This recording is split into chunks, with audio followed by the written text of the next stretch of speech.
Welcome दोस्तों आज हम देखेंगे कि सिस्टम ऑफ लीनियर इक्वेशंस को हम बाय क्रैमर रूल किस तरह यूज कर सकते हैं, यानी कि बाय क्रैमर रूल को इस्तेमाल करके हम सिस्टम ऑफ लीनियर इक्वेशंस को किस तरह सोल्व कर सकते हैं।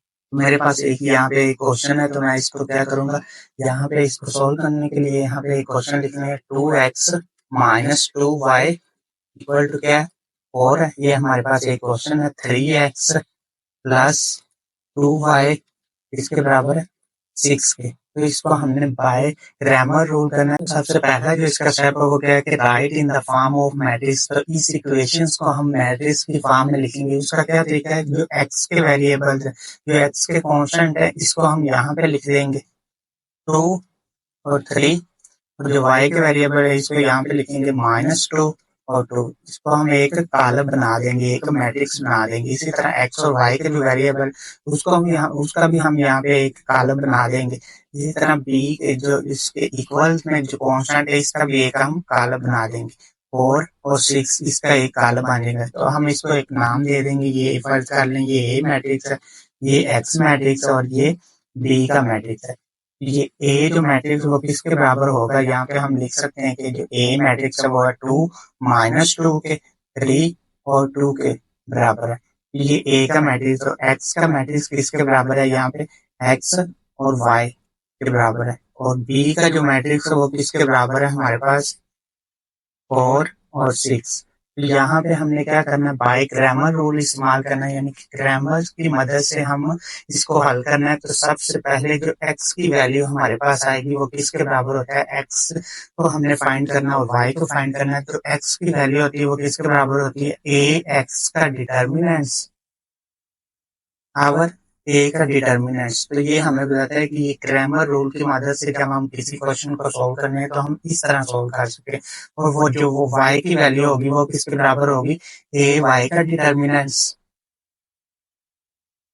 आवर ए का डिटर्मिनेंट्स। तो सबसे पहले हम यहाँ पे क्या करेंगे, ए का डिटर्मिनेंट्स फाइंड करेंगे। वो एक नॉन सिंगुलर मैट्रिक्स होना चाहिए, यानी कि उसका जो डिटर्मिनेंट्स हो वो 0 के बराबर नहीं होना चाहिए, नॉन 0 उसका आंसर आना चाहिए। तो ए हमारे पास ये मैट्रिक्स, तो इसका हम डिटर्मिनेंट्स फाइंड किस तरह कर सकते हैं। ए का डिटर्मिनेंट्स हमारे पास बराबर होगा 2 -2 3 और 2। ये हमारे पास एक मैट्रिक्स है। तो इसका हमने क्या करना है, डिटर्मिनेंट्स फाइंड करना है। डिटर्मिनेंट्स फाइंड करने का तरीका क्या, 2 के साथ मल्टीप्लाई करें, यानी कि डायगोनल के एलिमेंट्स आपस में मल्टीप्लाई करेंगे और जो नॉन डायगोनल के एलिमेंट्स है वो माइनस में लिखेंगे और वो आपस में मल्टीप्लाई करेंगे। -2 3 के साथ मल्टीप्लाई करेगा। यहाँ पे इसका आंसर 4 आ गया, माइनस इसका आंसर आ गया -6। 3 जब -2 के साथ मल्टीप्लाई करेगा तो माइनस का 6 बन जाएगा।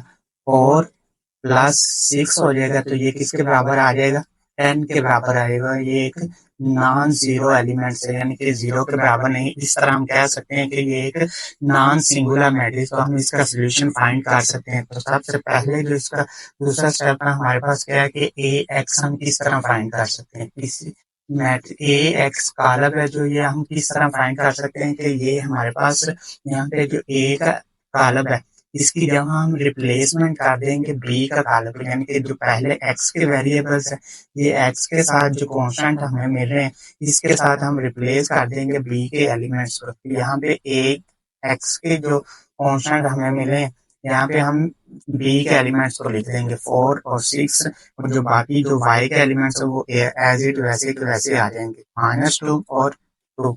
ये हमें यहाँ पे क्या मिल गया, एक्स का मैट्रिक्स मिल गया, ए एक्स का मैट्रिक्स। तो इसका भी हम डिटर्मिनेंट्स लेंगे क्योंकि यहाँ पे हमने एक्स की वैल्यू फाइंड करनी। तो ए एक्स का डिटर्मिनेंट्स और ए का डिटर्मिनेंट्स हमने फाइंड कर लिया। यहाँ पे एक्स का ए एक्स का भी डिटर्मिनेंट्स यहाँ पे हम फाइंड कर लेंगे। ओके, हमारे पास आएगा 4 -2 6 और 2। तो इसका जब हम डिटर्मिनेंट्स फाइंड करेंगे तो क्या आएगा, 4 2 के साथ मल्टीप्लाई करेगा, ये डायगोनल के एलिमेंट्स आपस में मल्टीप्लाई करते हैं। -6 -2 के साथ मल्टीप्लाई करेगा तो इसका जो आंसर आएगा फाइनल वो हमारे पास क्या आ जाएगा, 4 2 8 माइनस माइनस प्लस हो जाएगा, 6 और 2 12 हो जाएगा। तो इसका जो आंसर आएगा वो हमारे पास क्या आ जाएगा, 20 आ जाएगा। तो हम यहाँ पे इसकी वैल्यू दोनों वैल्यू को पुट कर सकते हैं, यानी कि x हमारे पास जो बराबर आ जाएगा ए एक्स का डिटर्मिनेंट्स और ए का डिटर्मिनेंट्स। ए एक्स का डिटर्मिनेंट्स क्या आएगा हमारे पास, यहाँ पे ए एक्स का डिटर्मिनेंट्स क्या है हमारे पास 20, और जो एक्स का ए का डिटर्मिनेंट्स वो क्या है 10। तो एक्स की वैल्यू हमारे पास फाइनल क्या आ जाएगी 2 आ जाएगी, यानी कि 10 इसको कैंसिल कर दे, एक्स की वैल्यू हमारे पास यहाँ पे 2 आ गई।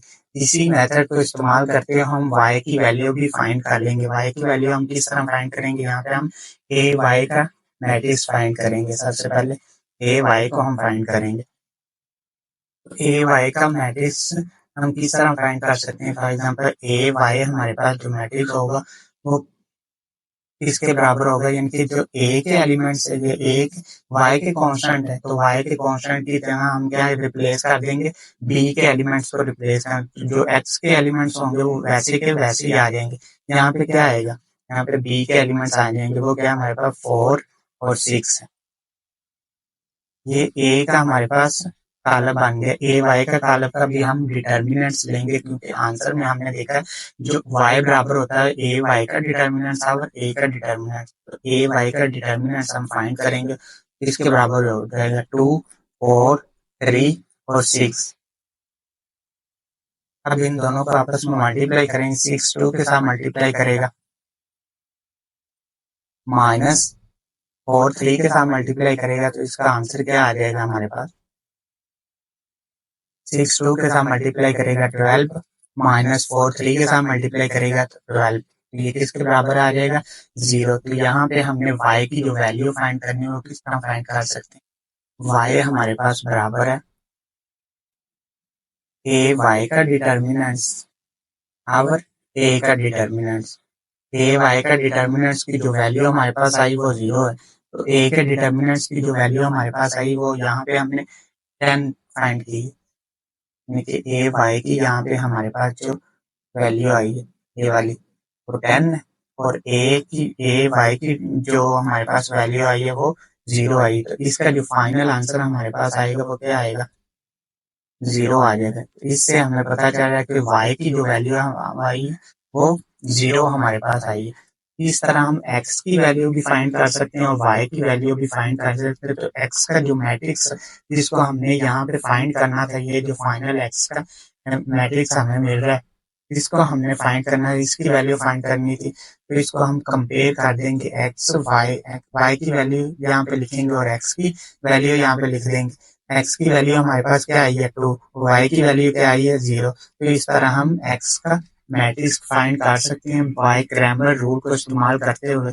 इस क्वेश्चन से हमें पता चला है बाय क्रैमर रूल को इस्तेमाल करते हैं सिस्टम ऑफ लीनियर इक्वेशंस को आसानी के साथ सोल्व कर सकते हैं।